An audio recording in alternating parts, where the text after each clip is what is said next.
Hari ini kita akan melihat daripada Quran ini sampai menjadi Quran, sampai menjadi tertulis. Yang kita lihat sekarang ini bagaimana menjadi mushaf ini seperti apa, tertulis dari Al-Fatihah sampai An-Nas. Ya, bagaimana sejarahnya, inilah yang akan kita bahas. Kesempatan yang sangat berbahagia ini, insyaallah dalam waktu yang sangat singkat ini kita akan sampaikan. Bismillah. Bahwa sesungguhnya yang namanya Al-Quranul Karim di zaman Rasul Sallallahu Alaihi Wasallam, saat diterima oleh Rasulullah dari malaikat Jibril, Al-Quran dikumpulkan. Tapi pengumpulan Quran di zaman Rasulullah pertama, kedua pengumpulan Quran di zaman Abu Bakar As-Siddiq, yang ketiga pengumpulan Al-Quran di zaman Sayyidina Utsman bin Affan radhiyallahu anhuma. Jadi Quran ini di dalam 3 pengumpulan Quran ini. Ya, di zaman Rasulullah Shallallahu Alaihi Wasallam, Quran itu dikumpulkan, tapi dikumpulkan di dalam hati para sahabat. Jadi Al-Quran sampai pada Rasulullah, para sahabat menerimanya dan para sahabat menyimpannya di dalam hati para sahabat, dihafalkannya, dipahaminya dan dipraktekannya. Masya Allah, itulah para sahabat. Para sahabat mengumpulkan Quran di hatinya, hafal. Para sahabat memahaminya. Para sahabat mempraktekannya dalam kesehariannya. Itulah para sahabat. Al-Quran dikumpulkan di hati para sahabat, yakni dikumpulkan dengan hafalannya. Satu itu. Jadi bagaimana pengumpulan Al-Quran di zaman Rasulullah? Pengumpulan Quran di zaman Rasulullah dikumpulkan di hati para sahabat. Para sahabat hafal Quran. Wah, kok para sahabat bisa hafal Quran? Cepat banget ya mereka. Karena keistimewaan orang Arab saat itu khususnya, ya, karena mereka ini terbiasa menghafalkan syair. Begitu Quran ini dapat, langsung tanpa susah hafal, langsung tanpa rumit hafal. Begitu. Iya. Jadi kebiasaan mereka ini, banyak orang Arab ini saat itu kalau mendengar syair 1 kali hafal. Itu kebiasaan dan terbiasa. Tapi begitu datang Al-Quran, sudah bagus lafaznya, bagus maknanya, mereka semakin tertarik menghafalnya. Nggak usah kita menghafal yang lain. Coba saja kalau ada misalnya punten, kalau ada lagu misalnya, naudzubillah misalnya ya, misal saja ada lagu nadanya bagus, lalu liriknya juga bagus, cepat nggak ngapalnya kira-kira? Minimal refnya mas sekali dengar langsung hafal. Iya, di lantunan tingginya itu langsung hafal. Kenapa? Ih bagus banget ini nadanya, ih bagus banget ini liriknya, bagus banget, langsung hafal.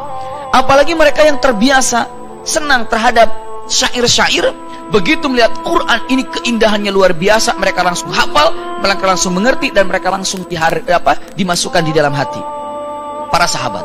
Jadi jam'ul Quran di zaman para sahabat di dalam hatinya, dihafalkannya.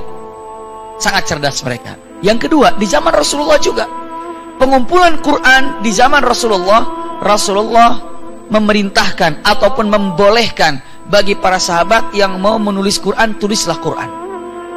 Tulislah Quran. Ada misalnya surah turun Al-Fatihah, dia tulis dalam aktaf, atau dia tulis di dalam kulit suratul Fatihah, alhamdulillahirabbil alamin arrahmanirrahim maliki yaumiddin, sampai selesai simpan. Tapi enggak semuanya di rumah ini surat Al-Fatihah, enggak. Di rumah ini misalnya ada surah Ali Imran ayat sekian sampai sekian, dia tulis, simpan. Di rumah sana ada tulis surat Yasin sekian sampai sekian, catat. Jadi ditulis di dalam riqa ataupun aktab, di dalam sesuatu yang bisa ditulis. Itu di zaman Rasulullah. Bisa dipahami sampai di sini ya. Jadi di zaman Rasulullah Quran ini dikumpulkan, satu di dalam hati para sahabat, yang kedua ditulis di tempat-tempat yang bisa ditulis, tapi disimpan tercecer saja. Di rumah ini ada, tapi hampir rata-rata setiap rumah punya tulisan Quran, tapi tidak satu Quran full. Mereka hanya punya sekian, lepas semuanya. Masya Allah. Wafatlah Rasulullah. Setelah Rasulullah Sallallahu Alaihi Wasallam wafat, terjadi beberapa peperangan. Ada perang Jisr, ada perang Yamamah. Beberapa sahabat banyak yang wafat. Ratusan wafatnya. Ada 300, ada 300, 400. Umar bin Khattab cerdik. Ya Allah, ini kalau banyak yang meninggal, nanti hafalan Quran akan bagaimana? Akan sirna. Hafalan Quran akan lepas, akan tidak ada. Maka apa yang terjadi? Usikum wa iyaya nafsi bitaqwallah. Dengan kesulitan ini mencoba siapa? Umar bin Khattab datang kepada siapa? Abu Bakar As-Siddiq. Iya. Apa kata Umar bin Khattab datang kepada Abu Bakar As-Siddiq? Dengan kata-kata yang sangat luar biasa. Umar bin Khattab datang, Assalamualaikum ya Khalifatul Rasul. Waalaikumsalam ya Umar, ada apa? Ya Khalifatul Rasul, ya Abu Bakar As-Siddiq, saya melihat banyaknya orang yang wafat dalam peperangan. Maka yang wafat itu adalah min dhimni sahabah. Min dhimni sahabah. Banyak sekali para sahabat yang wafat, ratus. Saya takut Quran yang di hati para sahabat, sahabatnya wafat, Qurannya pun hilang. Makin banyak yang wafat, makin sedikit para sahabat yang hidup, berarti Quran pun semakin sedikit yang ada di pikiran dan hati para sahabat.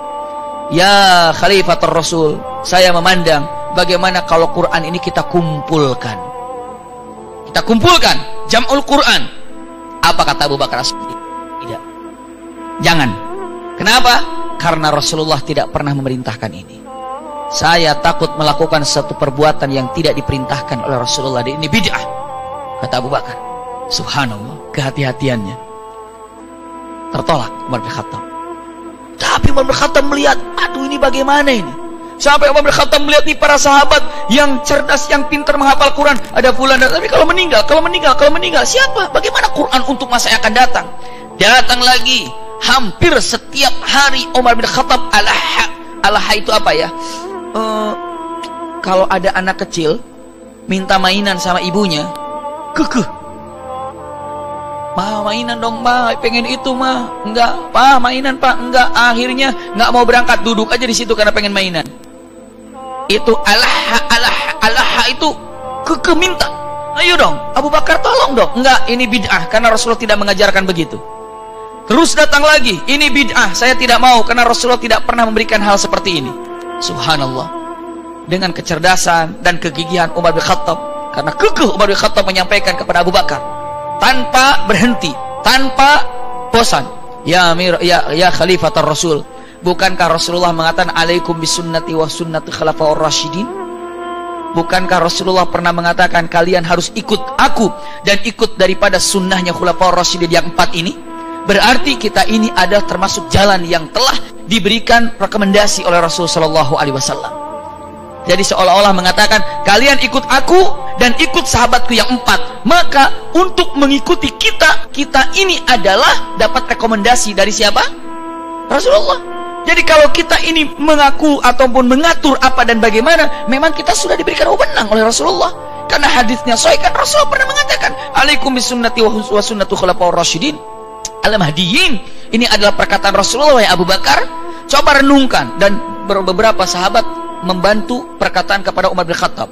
Akhirnya dijelaskan berhari-hari. Akhirnya Abu Bakar mengatakan, iya, saya paham. Bismillah. Subhanallah. Ternyata apa? Apapun yang dilakukan oleh sahabat yang 4 ini tidak dalam kategori bid'ah. Bid'ah itu apa ya? Bid'ah ini satu perbuatan yang tidak ada di zaman Rasulullah, tidak dikerjakan di zaman sahabat 4. Di Abu Bakar, di Umar, di Utsman, di Ali radhiyallahu anhum jami'an tidak mengerjakannya, maka itu dikategorikan apa? Bid'ah. Rasulullah tidak mengerjakan, tapi Abu Bakar mengerjakannya, tidak bid'ah. Rasulullah dan Abu Bakar tidak mengerjakannya, tapi Sayyidina Umar bin Khattab mengerjakannya, tidak bid'ah. Sayyidina Abu Bakar, Umar dan Rasul sallallahu alaihi wasallam bahkan tidak ada dalam Rasulullah. Di Abu Bakar, Umar juga tidak ada, tapi di zaman Sayyidina Utsman ada, tidak bid'ah. Di zaman Rasulullah, di zaman sahabat yang 3, Abu Bakar, Umar, Utsman radhiyallahu anhum, tidak ada. Tapi Ali bin Abi Thalib mengerjakannya radhiyallahu an, itu juga tidak bid'ah. Yang penting kalau bid'ah ini mentoknya setelah Sayyidina Ali. Kalau setelah Sayyidina Ali ada sesuatu perbuatan baru, berarti itu namanya bid'ah. Apa bid'ah? Bid'ah ini sesuatu yang baru yang tidak dicontohkan oleh Rasulullah dan sahabat yang 4. Sahabat yang 4 boleh diikutin? Boleh. Kenapa? Alaikum bis sunnati wa sunnatu khulafaur rasyidin al-mahdiyyin. Itu kata Rasulullah. Iya. Kalian ikut aku dan ikut sahabatku yang 4. Apapun yang dikatakan oleh sahabatku yang 4 itu tidak dikategorikan apa? Bid'ah. Maka ya Abu Bakar, bukankah kita sudah dikatakan, sudah dikasih mandat, bukankah kita diberikan rekomendasi oleh Rasul sallallahu alaihi wasallam di dalam masalah ini? Maka Abu Bakar langsung paham dan mengerti, dan akhirnya Abu Bakar mengatakan, bismillah, kita kumpulkan Al-Quran. Baru dapat izin dari siapa? Abu Bakar As-Siddiq. Apa yang dilakukan oleh Abu Bakar As-Siddiq? Yang dilakukan oleh Abu Bakar As-Siddiq, Masya Allah, Jam'ul Quran fi ahdi Abi Bakar As-Siddiq radhiyallahu an. Ini adalah perkataannya fi sanati tsaniyati asyar 12 Hijriah. Jadi Quran ini adalah dikumpulkannya di zaman Abu Bakar As-Siddiq 12 Hijriah. Ya, tapi kalau di zaman Rasulullah Quran dikumpulkan dari sejak Iqra sampai Rasulullah wafat, itu Quran dikumpulkan di hati para sahabat, tercermin dalam akhlak para sahabat dan tertulis. Di zaman Abu Bakar As-Siddiq di tahun ke-12 Hijriah, Tsaniyati Asyar minal Hijriah ba'da ma'rikati Yamamah, setelah perang Yamamah. Karena banyak sahabat yang wafat di perang Yamamah. Iya, di perang Yamamah itu banyak sahabat yang wafat di sana. Belum lagi di dalam perang Jisr. Maka Abu Bakar As-Siddiq mengumpulkan beberapa sahabat, dan sahabat yang dijadikan ketua penitianya adalah, ada yang kenal siapa? Ada yang tahu namanya siapa? Zaid bin Sabit. Zaid bin Sabit, iya. Zaid bin Sabit ini adalah ketua dari pengumpulan Al-Quran. Ya Zaid, engkau aku pilih sebagai ketua daripada pengumpulan Quran. Untuk apa? Dikumpulkan Quran agar tidak hilang di muka bumi ini. Maka Zaid bin Sabit dengan beberapa para hufad dibantu. Maka Zaid bin Sabit, dia dengan mengatakan, demi Allah, daripada saya diberi tugas untuk mengumpulkan Quran, lebih baik saya memindahkan gunung Uhud dari kanan ke kiri. Kenapa? Karena saking beratnya. Walaupun pasti tidak akan pernah selesai mengumpulkan, memindahkan Uhud, ya, pasti tidak akan bisa selesai. Tapi apa? Saking beratnya tugas ini. Daripada saya ngumpulin Quran begini, ini berat tugasnya, mendingan saya mindahin Uhud aja dari sana ke sebelah sini. Saking beratnya. Maka Zaid bin Sabit, Masya Allah, dia ini banyak menulis wahyu dari Rasulullah. Dia ini masih muda, hafalan Qurannya luar biasa. Apa yang dilakukan oleh Zaid bin Sabit? Yang dilakukan oleh Zaid bin Sabit, memberikan satu patokan. Lihat patokan, ini adalah pengumuman Quran. Wahai Abu Bakar As-Siddiq, wahai Khalifatul Rasul, wahai Umar bin Khattab, dan para sahabat yang lainnya, aku telah diberikan amanah untuk dijadikan sebagai ketua pengumpulan Al-Quran. Zaid bin Sabit. Maka aku berikan beberapa kaidah. Kaidah pertama, iya, setiap subuh, setiap waktu sholat atau waktu yang telah ditentukan, biasanya beberapa ulama menyebutkan kullal fajr, setiap ba'da subuh, sahabat kumpul semua di masjid. Lihat caranya mengumpulkan Quran. Lalu saya akan bacakan satu ayat, ayat dan ayat, satu ayat. Di antara satu ayat yang saya bacakan, harus ada 2 saksi dari sahabat yang hafal ayat itu. Contoh, hari subuh, Zaid bin Sabit berdiri atau duduk. Kita mulai daripada ayat 1, suratul Fatihah. Bismillahirrahmanirrahim. Kalian bersaksi itu ayat? Semua sahabat angkat tangan. Siapa yang bersaksi ayat ini adalah Al-Quran? Sahabat angkat tangan. Siapa cukup di antara kalian yang hafal ayat 1 daripada surah 1 ini? Sahabat angkat tangan. Silakan. Bismillahirrahmanirrahim. Silakan. Bismillahirrahmanirrahim. Lalu 1. 2. Siapa di antara kalian yang memiliki catatannya yang tercatat di zaman Rasulullah? Angkat tangan. Coba lihat. Dicek catatannya, ada Bismillahirrahmanirrahim, iya, terukir di zaman Rasulullah. Tahu mereka. Lihat, Bismillahirrahmanirrahim. Dan syaratnya harus ada 2 catatan. Kalau 1 tidak diterima, karena harus ada 2 saksi. Dalam Islam kan 2 saksi. Maka dikatakan harus ada 2 kesaksian. Satu 2 kesaksian hafalan, yang kedua 2 kesaksian apa? Tertulis. Dan tertulisnya harus tertulis di zaman Rasulullah. Kalau tertulis tidak di zaman Rasulullah, tidak diterima. Sepakat, semuanya sepakat. Ayahanda bunda tahu, para sahabat setiap hari kumpul di masjid Dan Zaid bin Thabit menyampaikan satu ayat. Alhamdulillahi Rabbil Alamin. Saya bacakan, bersaksi adalah Al-Quran. Angkat tangan para sahabat. Yuk saksian, Alhamdulillah Rabbil Alamin. Yuk Alhamdulillah Rabbil Alamin. Mana catatannya? Ada, cek. Baru ada. Ar-Rahmanir Rahim. Terus Malik Yaumiddin. Terus Iyyaka na'budu wa iyyaka nasta'in. Ayat dan ayat. Satu ayat. Para sahabat, Masya Allah. Satu ayat ayahanda bunda. Luar biasa nih para sahabat. Sampai masuk ke suratul Baqarah, sampai surat berikutnya. Satu ayat. Dan para sahabat semuanya tidak bergeming, duduk di masjid semuanya untuk mengumpulkan Quran ini datanya. Masya Allah. Ini Al-Quran yang sekarang kita baca, itu perjuangannya dahsyat. Sampailah ke dalam satu surah At-Taubah. Terus sampai surat At-Taubah. Di ujung surat At-Taubah ada kata-kata laqad ja'akum, kata Zaid bin Thabit.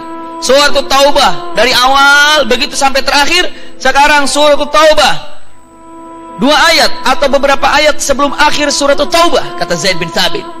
Firman Allah, kata Zaid bin Thabit, laqad ja'akum rasulun min anfusikum azizun 'alaihi ma 'anittum harisun 'alaikum bil mu'minina raufur rahim. Ya, fa in tawallau.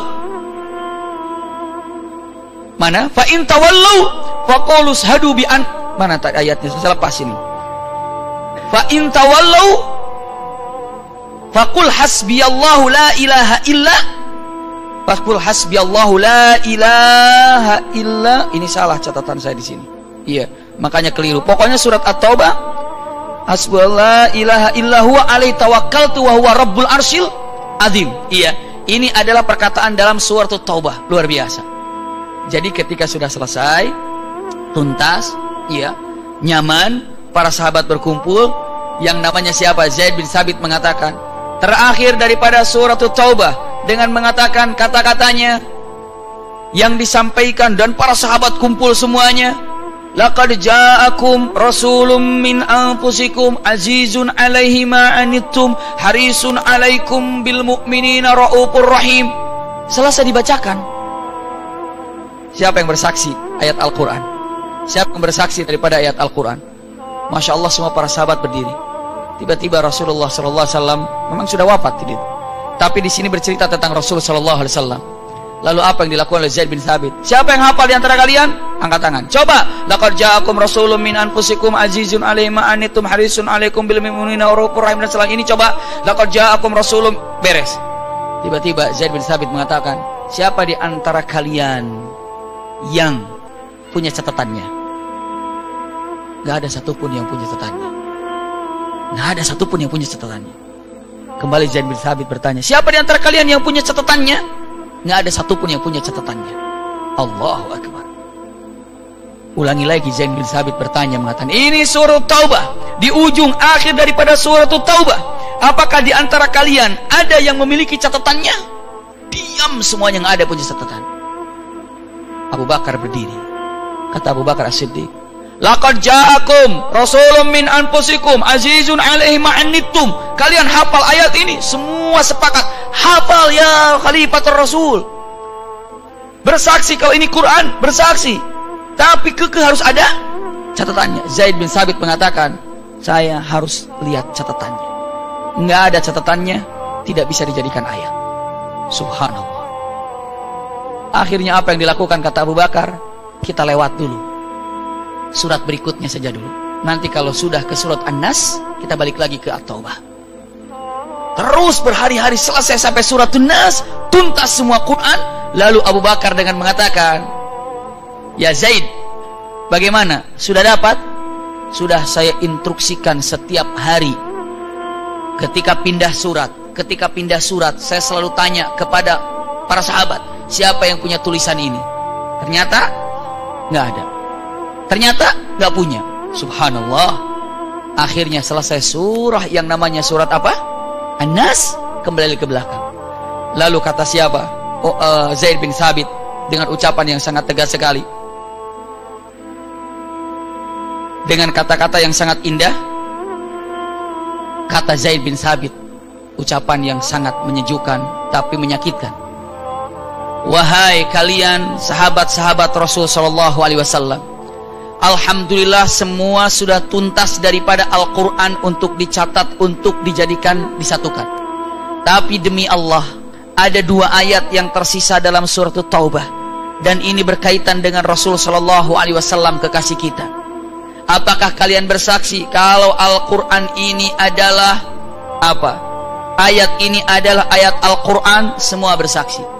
Apakah di antara kalian sudah punya menemukan catatannya? Tidak ada yang menemukan catatannya. Subhanallah. Lalu apa yang terjadinya? Astagfirullah.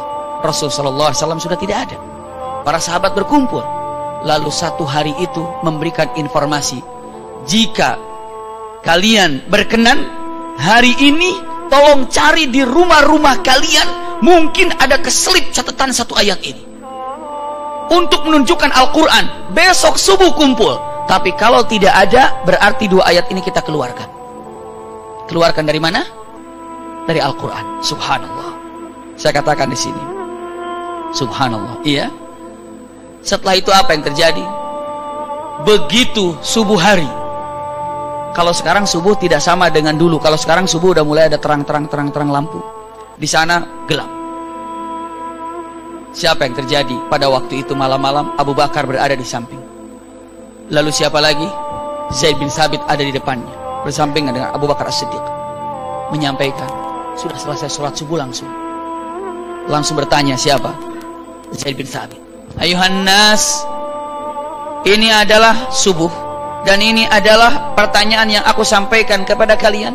Apakah ada surah yang kau temukan catatannya, laqad ja'akum rasulun min anfusikum azizun alaihi ma anittum? Apa yang dilakukan? Diam semuanya para sahabat. Diserahkan kepada Khalifatul Rasul. Ya Abu Bakar, terserah. Apa yang ini ada keputusan. Abu Bakar langsung. Karena di antara kalian tidak ada yang memiliki catatan tertulis dalam firman Allah, laqad ja'akum rasulun min anfusikum azizun alaihi ma anittum, sambil berlinang air mata Abu Bakar. Kenapa? Ini berkaitan dengan Rasulullah. Dan kalau tidak ada lagi kertas yang tertulis, pasti akan dikeluarkan dari Al-Quran. Demi Allah saya bertanya sekali lagi, seandainya kalian tidak memiliki dan tidak punya catatan, kita akan keluarkan 2 ayat ini dari Al-Quran. Saya tanya sekali lagi, apakah di antara kalian ada yang punya catatan? Subhanallah, tidak ada. Tidak ada yang punya catatan.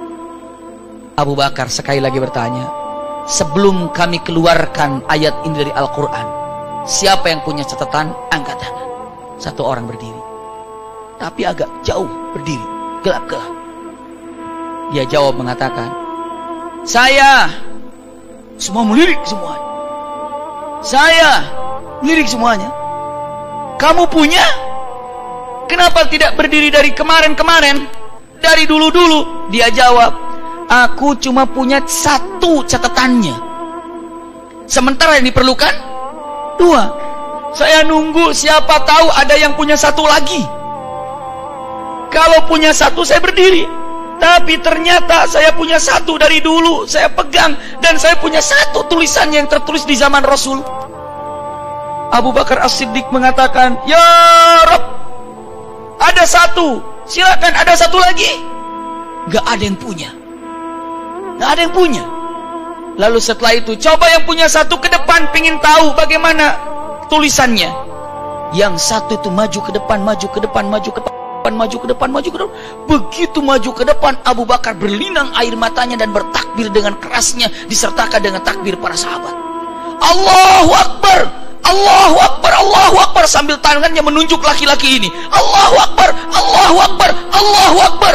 Semua para sahabat melihat laki-laki itu, dan beberapa sahabat ikut bertakbir dengan riuhnya, Allahu Akbar, Allahu Akbar. Orang yang laki-laki ini bawa 1 lembar kaget, kenapa diteriakin Allahu Akbar?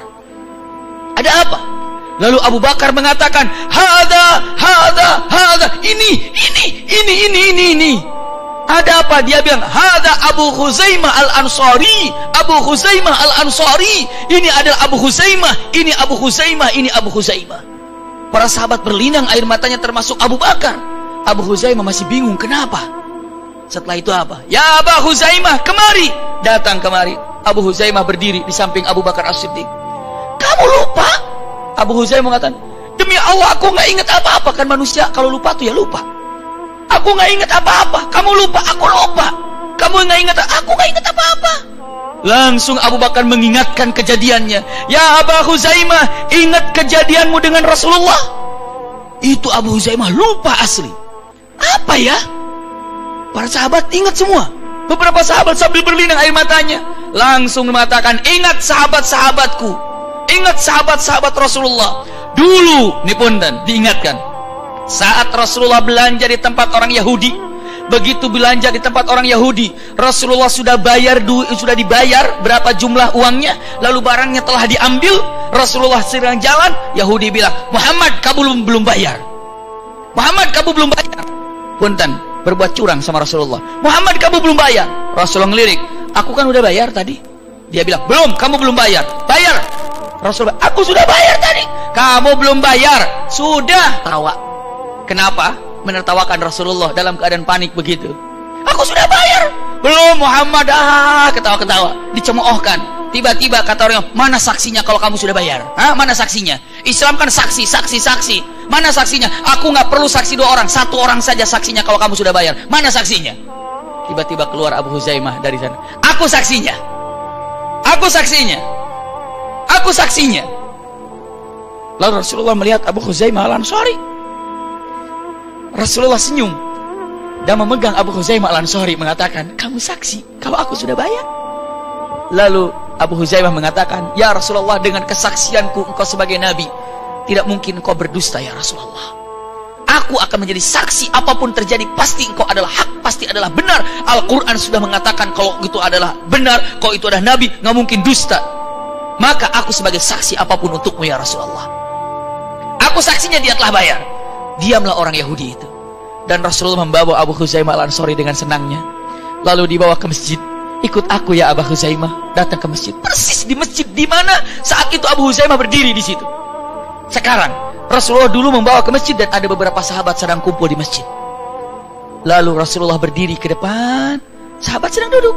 Tiba-tiba Rasulullah mengatakan, ayuhan nas, hai sahabat-sahabatku, hai sahabat-sahabatku yang duduk di masjid. Kata Rasulullah, unzuru ila hadzal rajul, lihat laki-laki ini, hafalkan wajahnya laki-laki ini.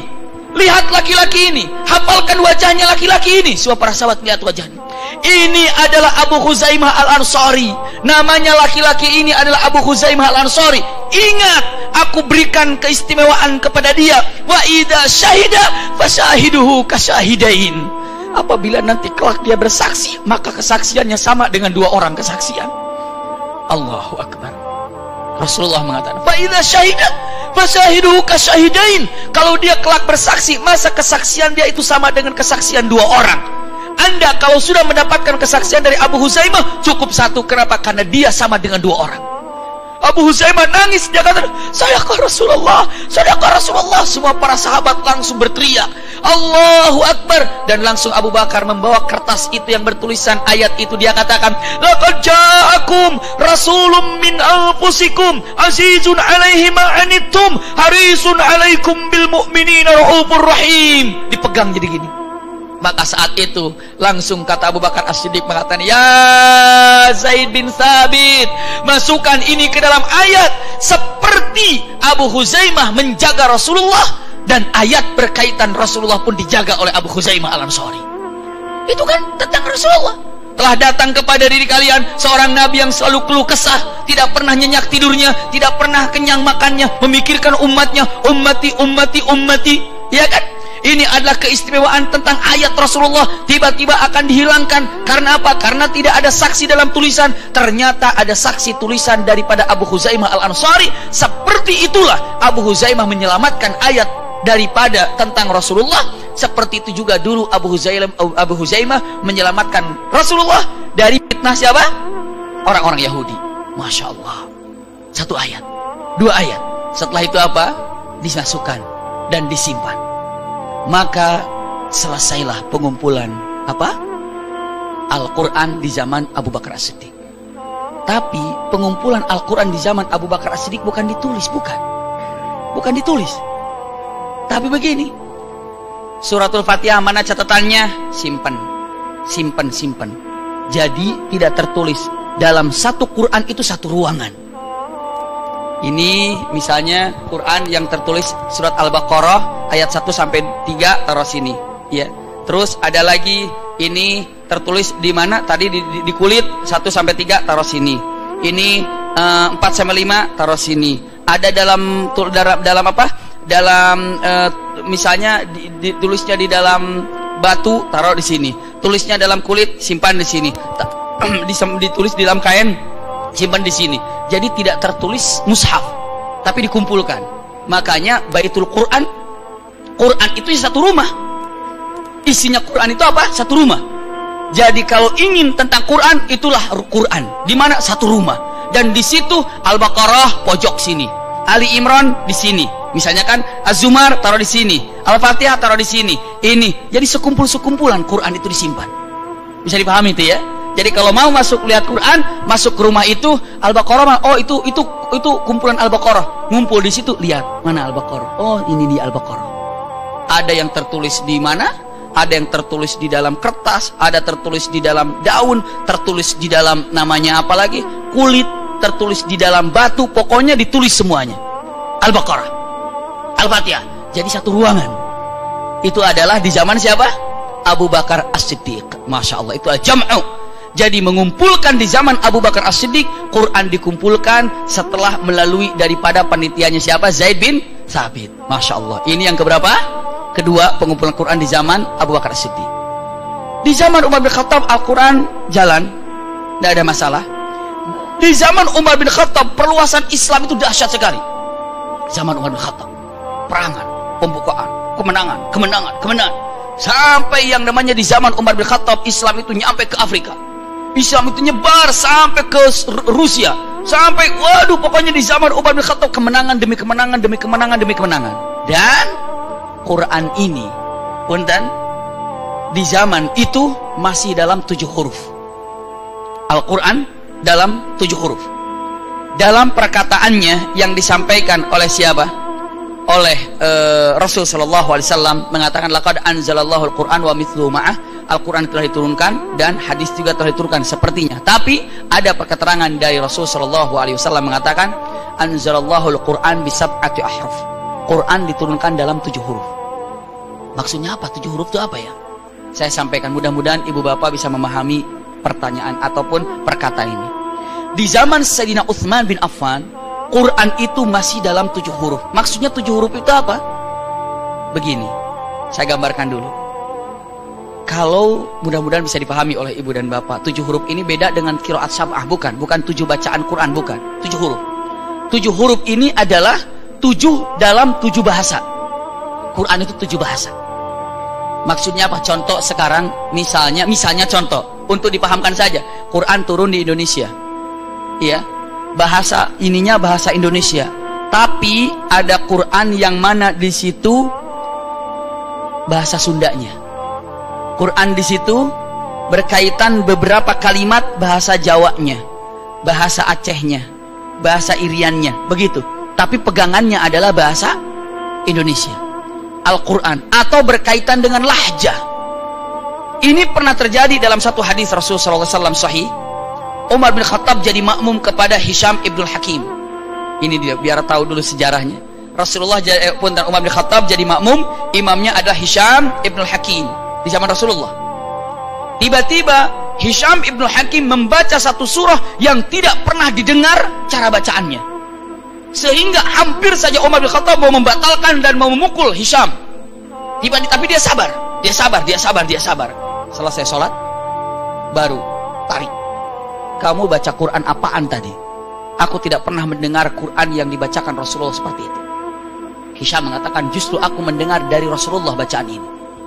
Ditariknya dan dibawanya ke hadapan Rasulullah. Ya Rasulullah, dia telah membaca Quran seperti yang tidak pernah aku dengar.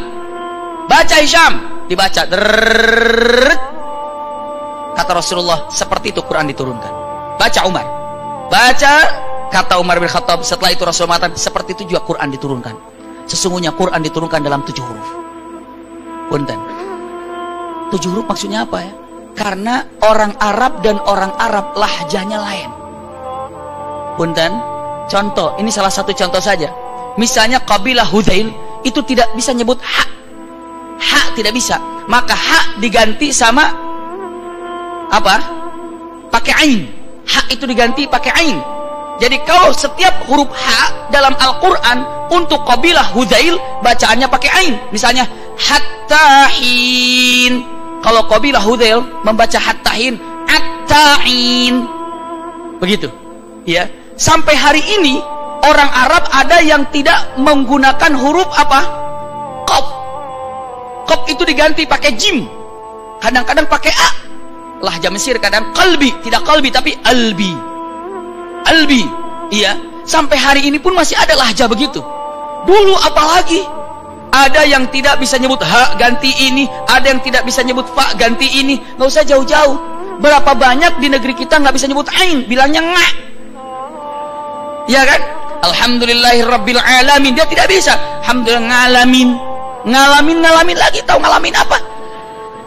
Tapi yang jelas saya sampaikan Bunda, ya ayahanda. Nah pada zaman itu, karena Quran ini adalah dalam marhalah untuk pembinaan pemahaman kepada umat, Quran diturunkan dalam 7 huruf seperti ini. Atta'in, tidak hattahin. Kalau ketika mendengar atta'in, salah, bukan atta'in, hattahin. Ketika ditanya, ya Rasulullah hattahin apa atta'in? Rasulullah bilang Quran diturunkan atta'in, Quran diturunkan hattahin. Kenapa? Atta'in untuk kabilah Hudzail, karena Hudzail tidak menyebut ha, tidak bisa. Dan berapa banyak di antara kabilah Arab ternyata ada beberapa kalimat yang tidak bisa diucapkan dalam huruf. Bisa dipahami ya? Maka ikutin aja kabilah itu. Sekarang juga rata-rata punten, ada juga yang tidak bisa nyebut fa misalnya kan? Iya. Fa. Misalnya dengan mengatakan kata falamma, palamma, begitu jadi palamma. Iya. Orang mana biasanya tuh? Terserah itu mah. Iya. Ada juga yang tidak menyebut zal. Haza. Orang mana tuh? Kena juga tuh. Orang Sunda susah bilang fa. Palamma kan ada begitu kata ustadznya. Dia mengatakan faida, fa,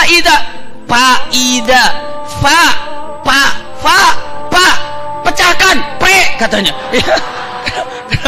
Kenapa dia tidak bisa fa lagi, fa itu biasanya. Ada juga tidak bisa zal, haza, zalikal, kita zalikal, ada begitu. Nah di zaman itu ayahanda bunda, sekaligus pun itu mereka walaupun orang Arab, mereka lahjanya beda. Maka Quran disesuaikan dengan lahja mereka. Cerdasnya Rasulullah. Hebat nggak? Rasulullah ini cerdasnya. Quran ini Rasulullah dengan 7 bahasa. Kabilah Hudzail, Murrah, Sulaim, Quraisy, itu Rasulullah. Luar biasa. Jadi Rasulullah menghafal Quran bukan hanya dengan bahasa Quraisy, tapi Rasulullah menghafal dalam 7 bahasa. Cerdas Rasulullah ini. Hebat. Jadi kalau menunjukkan kecerdasan Rasulullah, ternyata ibu bapak akan kagum. Sedahsyat ini Rasulullah kecerdasannya. Bisa dipahami ya? Saya lanjutkan. Ini kejadian di zaman Rasulullah waktu hidup. Dan Rasulullah mengatakan hakada unzil. Lalu Rasulullah mengatakan wal Quran, dan Quran diturunkan dalam 7 huruf. Umar bin Khattab, waduh, baru 2 aja udah begini. Belum yang lainnya, berarti ada berapa lagi tuh? 5 lagi yang aku tidak tahu, kata Umar bin Khattab. Ada dalam Hudzail misalnya, Murrah misalnya, Sulaim misalnya, itu kabilah-kabilah Arab. Kok orang Arab bisa beda-beda bahasanya? Gak usah jauh-jauh. Orang di Indonesia aja bahasanya bisa beda-beda. Indonesia bisa beda-beda nggak? Ketika ditanya, kamu dari mana? Indonesia.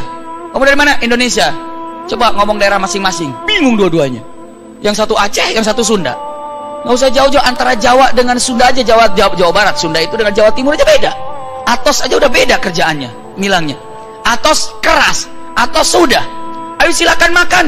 Atos lembut ini. Subhanallah. Enggak, saya atos sudah. Siapa bilang atos ini lembut, lembut.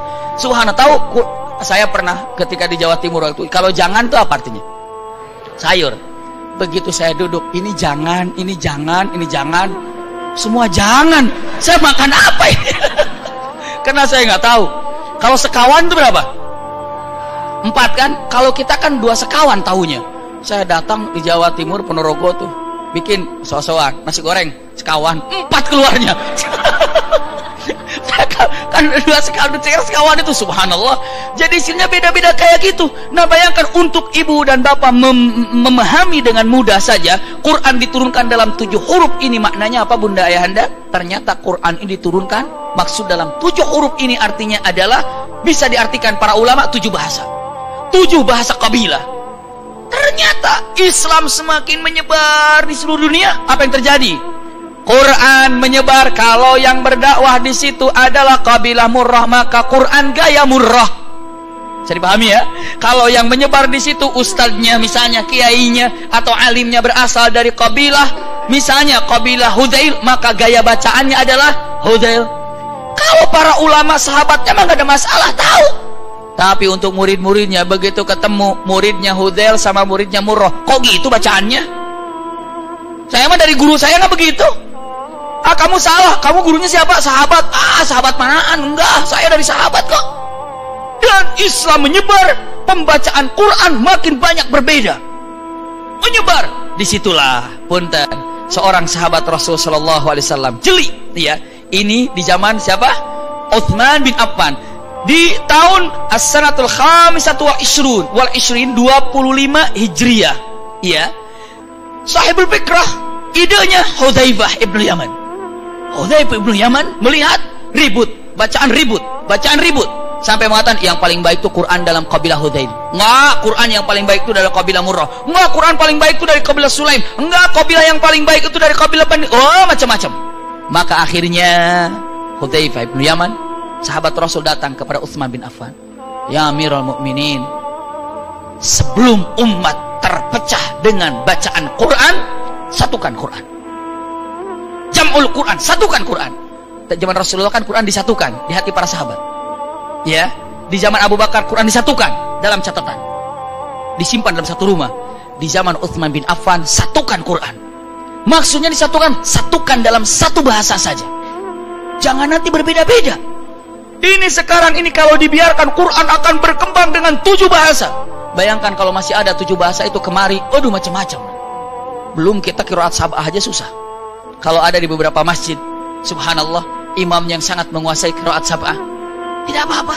Ketika dia mau jadi imam, kasih tahu dulu, para jamaah, saya akan membaca Quran dengan salah satu qiraat sab'ah dengan sebutkan ini. Ketika membaca ihdinas siratal mustaqim, ziratal ladina, tidak pakai si tapi zi, dibilang orang yang nggak tahu, sesat imam nih, zat. Iya, kenapa? Ihdinas siratal mustaqim, ziratal ladzi, ada huruf Z-nya di situ. Tapi kalau orang paham, masya Allah, dia menguasai qiraat sab'ah. Yang menguasai qiraat sab'ah yang sekarang ini yang sangat terkenal itu Syekh Masyari. Syekh Masyari Al-Afasi, pernah dengar ya suara-suaranya, nada-nadanya, itu sangat menguasai daripada qiraat sab'ah, luar biasa. Dengarkan bacaannya. Kita punya juga siapa? Muammar, Z.A.B. Kiai Haji Muammar. Pernah mendengar bacaannya? Mungkin ibu bapak nggak pernah dengar suara qiraat Muammar ya. Waduh, luar biasa. Coba sekarang mumpung Ramadan, minimal kita tahu kita punya qari yang mendunia, Muammar, Kiai Haji Muammar. Cek namanya. Oh ini, kalau suatu saat mungkin bisa diundang untuk membacakan Quran. Ibu walaupun beliau sudah sepuh, ya mungkin kepala 6, tapi bacaannya masih mendayu-dayu, masih nyaman, masih nikmat untuk mendengarkan kira-kira qiraatul Quran seperti apa. Masih punya. Kiai Haji Humaidi masih ada. Iya, itu zaman-zaman saya kecil, itu suara itu masih menggelegar, masih bagus, luar biasa. Mereka juga sangat menguasai dengan qiraat sab'ah yang ada. Masya Allah. Nah saat itulah Utsman bin Affan dengan mengatakan, kalau gitu takut perpecahan terjadi, kumpulkan Quran dalam satu bahasa saja. Bahasa apa? Bahasa Rasulullah. Bahasa apa? Quraisy. Bahasa Mekah. Karena Rasulullah diturunkan di Mekah, maka Quran diturunkan dalam bahasa Quraisy, Arab Mekah, dijadikanlah bahasa Arab. Kalau dikatakan Quranan Arabiyya, bahasa Arab, Arab Quraisy diambil, maka langsung Utsman bin Affan punten mengambil lagi penelitiannya. Siapa lagi penelitiannya? Penelitian yang awal, biar ada bayangan. Siapa? Kembali Zaid bin Thabit. Iya. Dalam Sahih Bukhari, innal Qur'an anzala ala sab'ati ahruf. Iya. Faqra'u minhu ma tayassar, kata Rasulullah. Dulu Quran diturunkan dalam 7 huruf, maka bacalah apa yang kau anggap mudah cara membacanya. Tapi dengan zaman yang ada panjang, ternyata menjadikan perbedaan yang ada, yang akhirnya langsung diucapkan oleh Utsman bin Affan, jadikan satu untuk persatuan. Panggillah Zaid bin Thabit dalam bahasa Quraisy. Disusun lagi alhamdulillahi rabbil alamin arrahmanir rahim, semuanya. Semua qurra ataupun pembaca Quran penghafal dari 7 kabilah atau 7 huruf ini dikumpulkan. Dan apabila perbedaan dalam bahasa, kembalikan ke bahasa Quraisy, kembalikan ke bahasa Quraisy, kembalikan ke bahasa Quraisy, ke bahasa Arab. Tulis, siapa nulis? Zaid bin Thabit. Tulis. Masya Allah. Ditulis, akhirnya jadilah Quran dalam tulisan yang dicatat oleh siapa? Keinginan Utsman bin Affan. Dan disitulah mulai oleh Utsman bin Affan ada tanda-tandanya.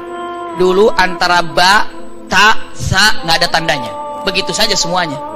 Di zaman Sayyidina Utsman, ba kasih titik di bawah 1, ta duduk. Bisa dipahami ya? Kapan ada penandaan di dalam huruf ini? Di zaman Sayyidina Utsman. Maka sampai hari ini Quran selalu dikatakan khat Utsmani. Bagaimana pahalanya Sayyidina Utsman coba? Kalau bayangkan saja antara fa dan qaf tidak ada titiknya, untuk belajar susah. Untuk ba, ta, sa juga adalah siapa yang memberikan titik itu adalah Utsman bin Affan. Maka di zaman Sayyidina Utsman dijadikan, disusun Quran dalam satu mushaf dalam bahasa Arab dan dikasih tanda-tandanya. Jim tandanya titiknya di tengah, kha di atas, ha tanpa titik. Masya Allah. Fa 1, qaf 2. Masya Allah. Shin, sin tanpa titik 3, shin ada titik 3-nya, sehingga memudahkan untuk orang-orang belajar. Pahala Utsman bin Affan sampai hari itu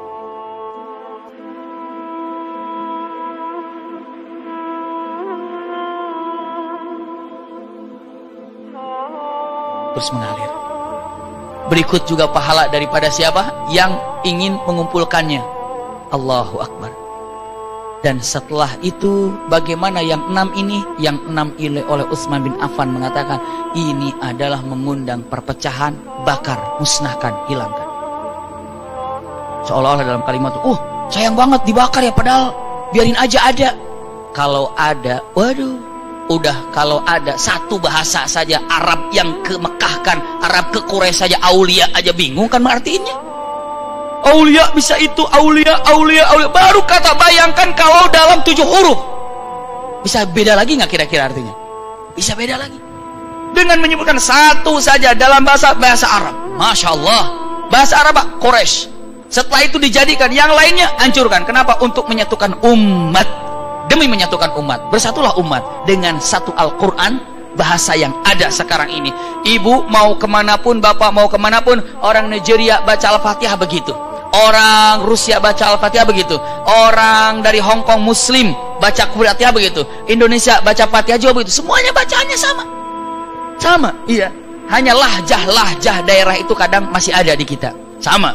Di Yaman juga ada beberapa lahjah yang tidak bisa diucapkan. Di Indonesia juga tidaklah lahjah yang tidak bisa diucapkan. Seperti itu. Maka punten, ketika belajar baca Quran dengan tajwidnya enak, nyaman, nikmat. Kenapa? Karena ketika membaca Quran dengan tajwid, itu membuat indah. Kalau tidak pakai tajwid, lurus-lurus saja nggak enak. Misalnya, inna, itu kan ada gunnahnya. Inna, ikhfanya. Anzalna, Masya Allah. Yang membuat Al-Quran indah itu jadi apa? Ada tajwidnya. Tajwid itu kan keindahan. Coba Quran nggak pakai tajwid, Ina, anzalna, nggak enak, malah susah. Ina, anzalna, nggak enak. Tapi inna, anzalna, tambah lagi pakai tartil, lebih enak lagi. Tajwid dan tartil itu yang membuat Quran itu indah untuk dibaca dan masuk di dalam jiwa. Maka bagi yang sudah bisa baca Quran, belajar tajwid, belajar tartil. Masya Allah, nyaman sekali. Ketika membaca tartil dan tidak tartil, pasti beda. Maknanya tidak terasa nyaman di dalam hati. Misalnya, apalah yang misalnya saya lurus saja. Afala yanzuruna ilal ibili kaifa khuliqat wa ilas samai kaifa rufi'at wa ilal jibali kaifa nusibat. Iya, enak, tapi kan nggak enak. Misalnya saya katakan, ya ayyuhalladzina amanu tubu ilallahi taubatan nasuha, lurus saja saya bacanya. Benar, pakai tajwid, tapi punten, tartilnya tidak ada. Misalnya saya katakan, ya ayyuhalladzina amanu tubu ilallahi taubatan nasuha. Ibu, bapak, hai orang beriman, taubatlah kepada Allah dengan taubat yang sebenar-benarnya. Itu tahu artinya. Tapi begitu dengan tartil, ya ayyuhalladzina amanu tubu ilallah, itu lebih enak lagi. Tubu ilallahi taubatan nasuha. Itu lebih enak ketika dengan mengatakan tartil. Makanya sebisa-bisanya ibu bapak tajwid tartil, coba baca. Iya, jangan kayak baca puisi. Inna anzalnahu fi lailatul qadr. Tapi dengan tartilnya enak. Nadanya, naik turunnya, mana gunnahnya, mana tasdidnya, mana untuk pertanyaannya nyaman. Makanya ada adab-adab ketika membaca Quran itu. Tidak boleh baca Quran adabnya, baca Quran misalnya. Baca Quran tidak boleh sambil ngobrol. Tidak bagus dan tidak beradab, tidak sopan. Baca Quran sambil ngobrol. Misalnya baca, alam tara kaifa fa'ala rabbuka bi ashab, itu belinya di mana sih, bagus banget. Ntar anterin ya. Tara kaifa fa'ala rabbuka bi ashab, bisa ngaji ya langsung. Itu nggak boleh. Iya, langsung tuh, nggak usah ada. Jangankan ngobrol, nguap saja lagi baca Quran, stop dulu. Baca Quran, nguap misalnya. Qul huwallahu ahad, Allahus samad. Berhenti. Lam yalid wa lam yulad, begitu.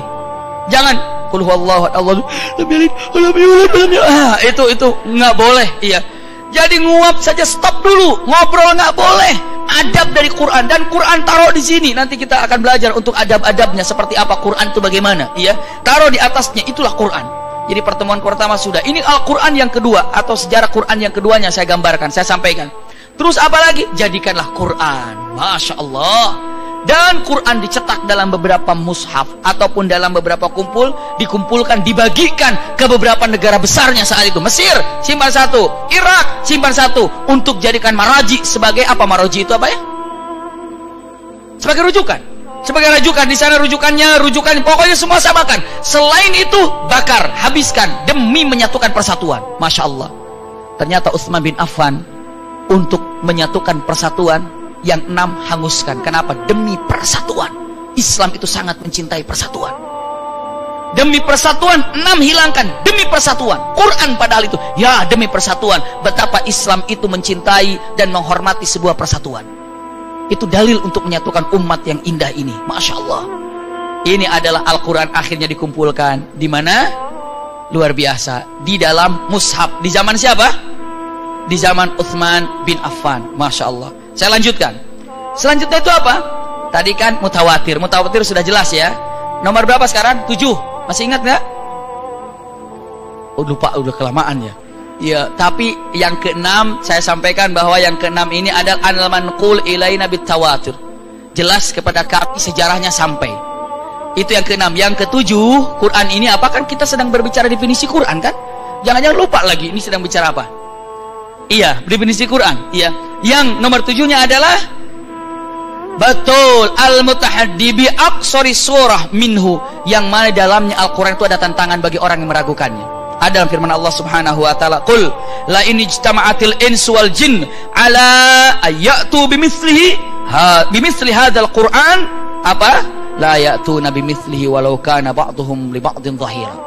Kalau memang tidak percaya, ragu terhadap Al-Quran, kumpulkan semua yang bisa. Kumpulan yang pintar, kumpulan yang jin, manusia. Untuk apa? Membuat satu ayat saja dari Al-Quran. Pasti mereka tidak bisa.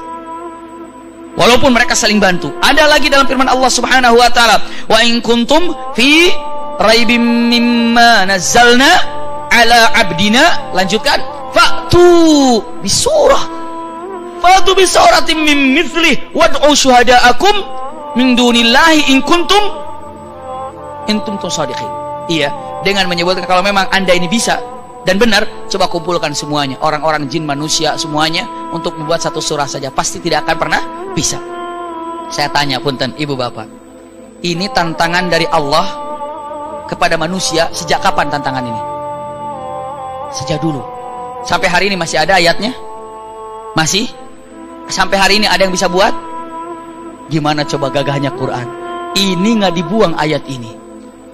Ayat ini sampai hari ini, wa in kuntum fi raibim mimma nazzalna ala abdina fa'tu bi suratin min mithlih. Sampai hari ini berapa universitas mengeluarkan sastra Arab? Universitas mengeluarkan ahli bahasa Arab. Ternyata kumpulkan semua yang ada, nggak bisa bikin ini. Dan tantangan ini berlaku sampai hari ini dan tidak ada yang mampu membuatnya. Bangga kita sebagai pencinta Quran. Subhanallah. Ada nggak sekarang ini? Dan ayat ini sampai hari ini ada nggak dibuang? Ayo, berlaku sampai hari ini. Siapa yang ragu? Datangkan satu surah. Siapa yang ragu? Datangkan satu surah. Nggak ada yang bisa sampai hari ini tantangan ini. Allah berikan. Wahai para pencinta bahasa Arab, wahai para ahli lughah, ayo datangkan. Bisa? Ternyata tidak bisa. Subhanallah.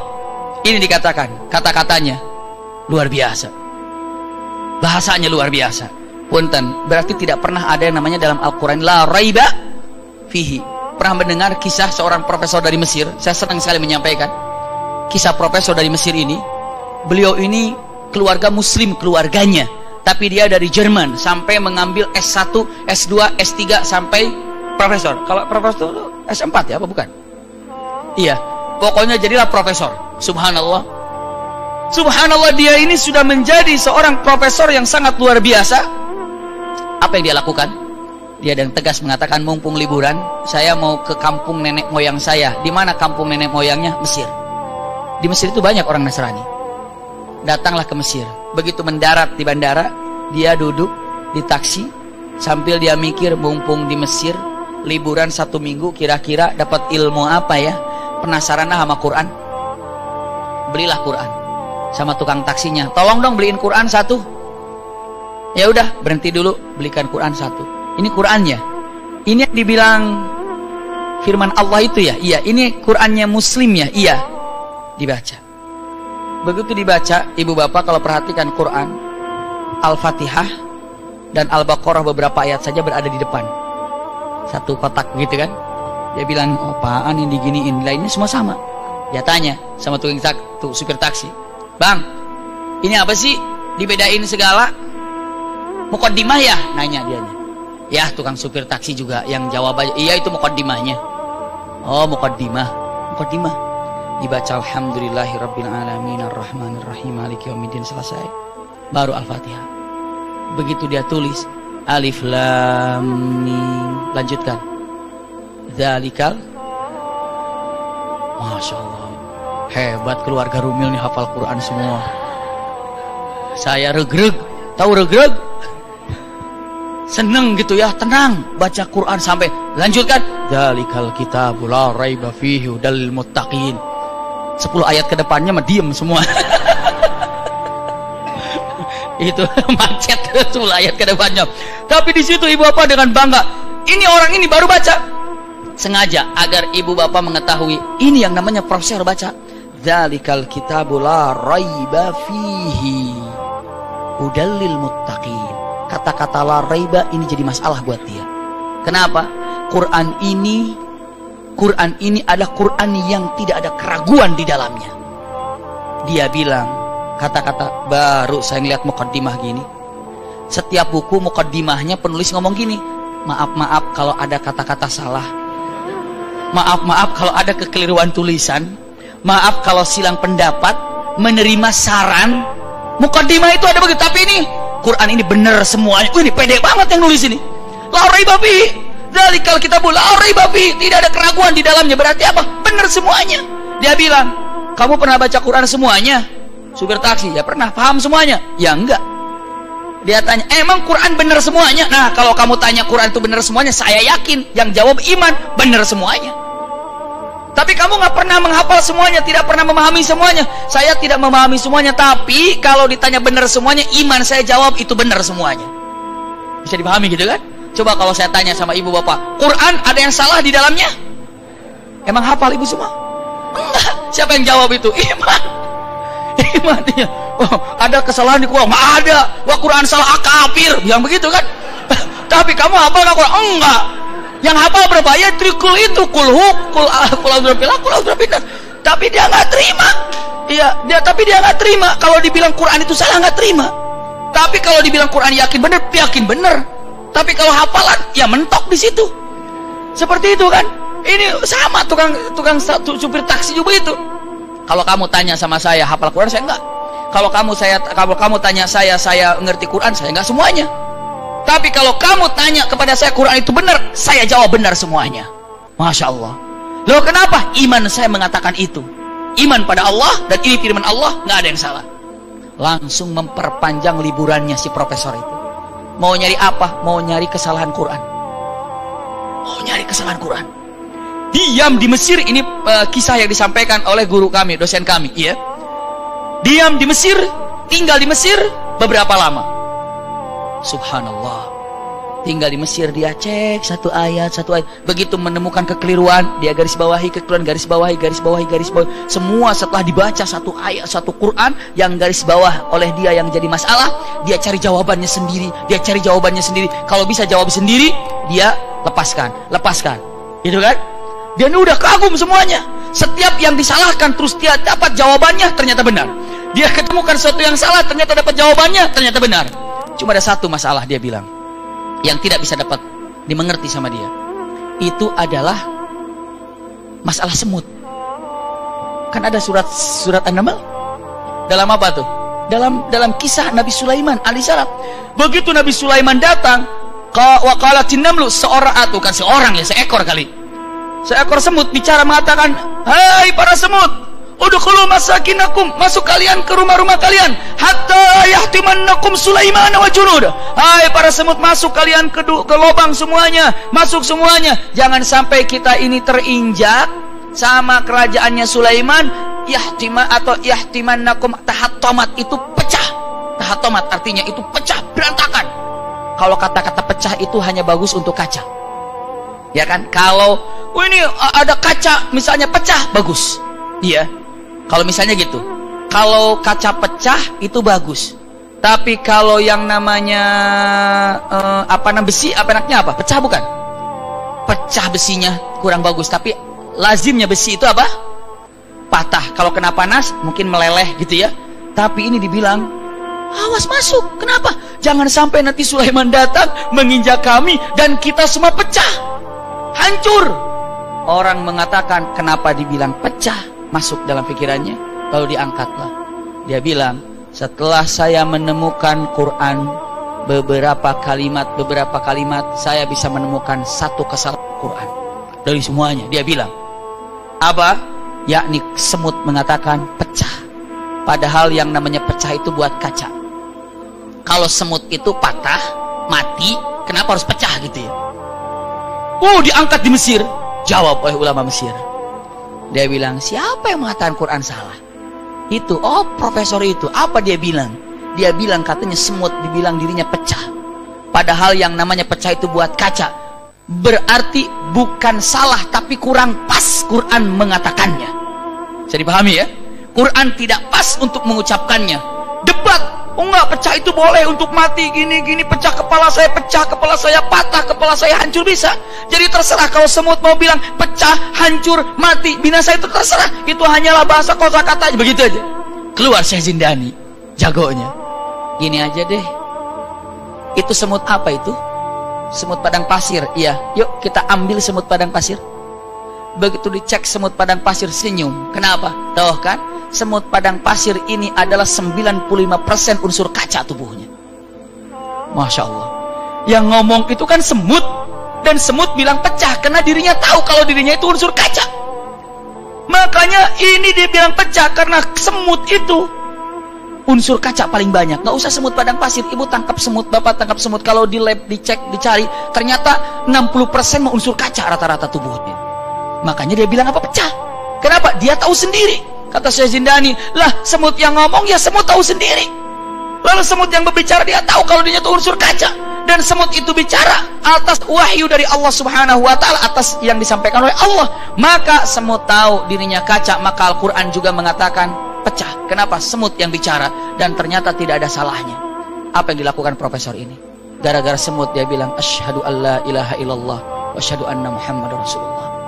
Coba ini bunda. Jadi orang punya ilmu gara-gara melihat Quran jadi Islam. Melihat ilmu yang dia punya, melihat Quran disesuaikan dengan ilmunya, Islam. Luar biasa. Rata-rata orang yang masuk Islam orang cerdas-cerdas. Kenapa? Cerdas, berpikir yang ada. Pernah Khalid bin Walid dalam keadaan kafir kan? Khalid bin Walid dalam keadaan kafir.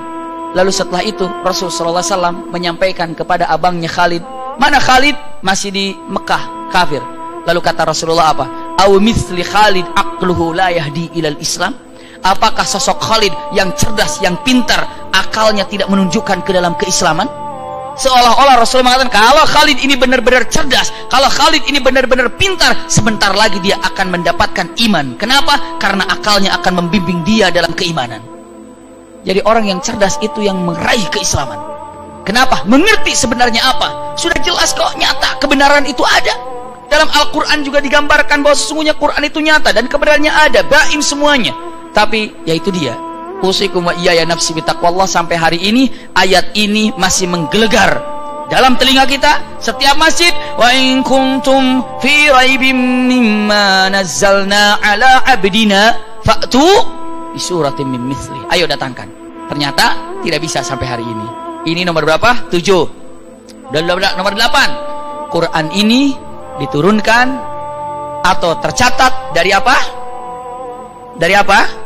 Diawali dari suratul Fatihah, diakhiri dengan suratun Nas. Fatihah sampai suratun Nas. Ikhtitamnya, Quran ini saya tidak membahas tentang nuzul Qurannya, nanti satu kesempatan saya akan sampaikan nuzul Quran karena insya Allah masih banyak kita jumpa ya.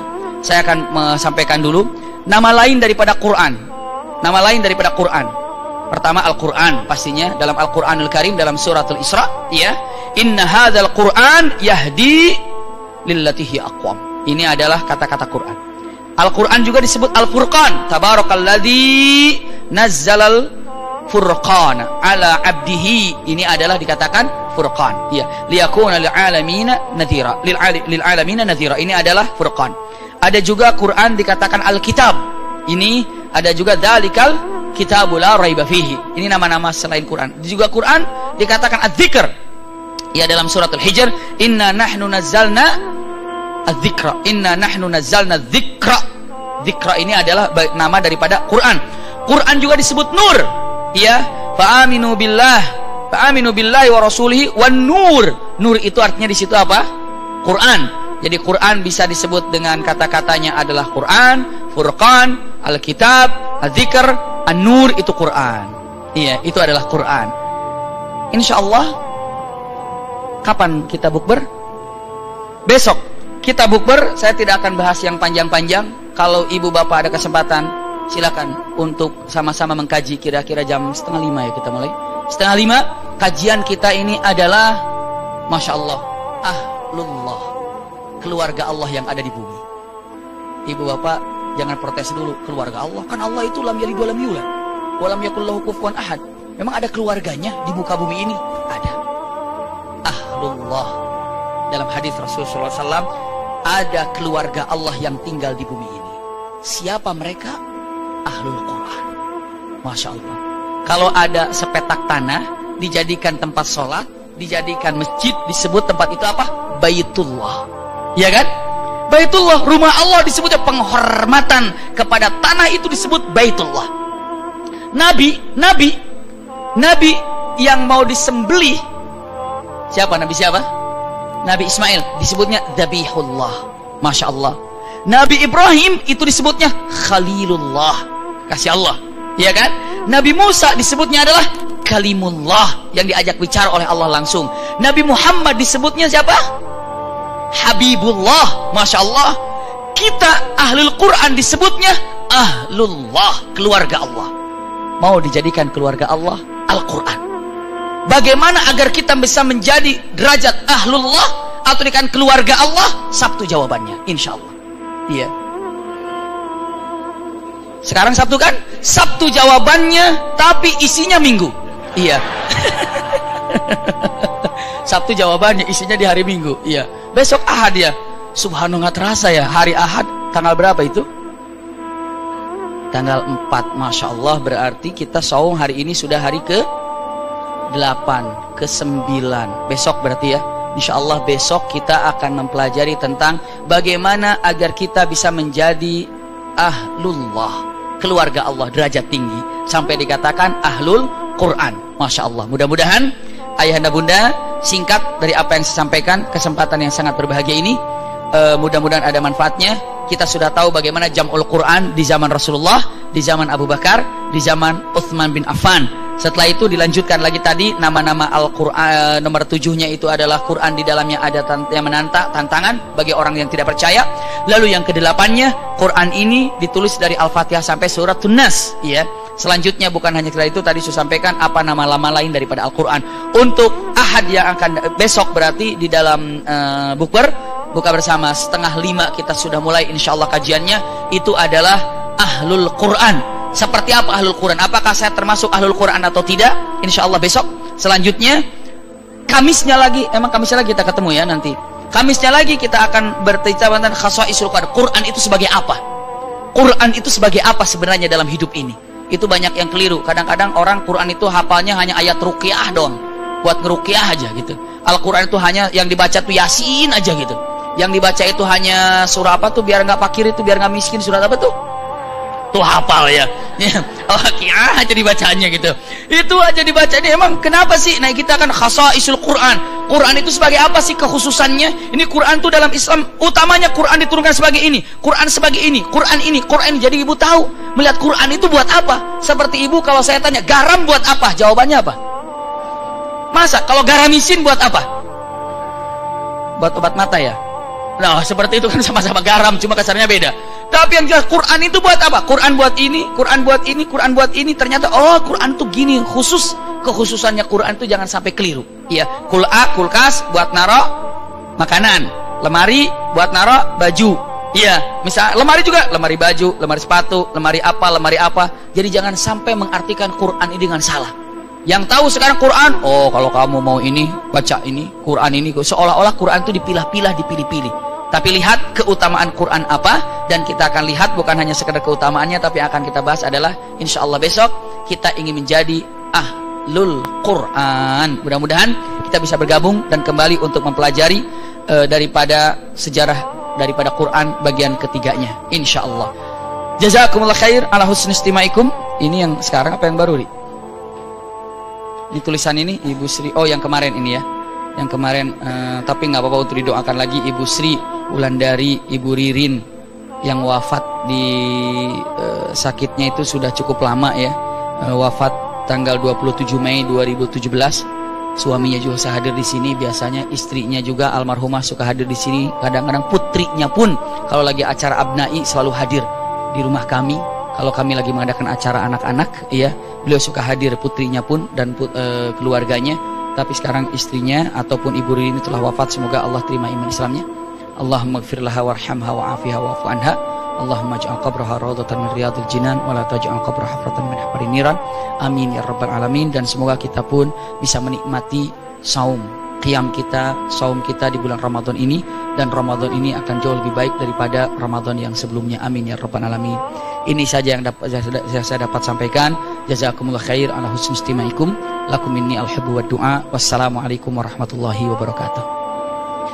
Sama-sama kita tutup dengan kafaratul majlis. Subhanakallahumma wa bihamdika asyhadu an la ilaha illa anta astaghfiruka wa atubu ilaika. Alhamdulillahirabbil alamin.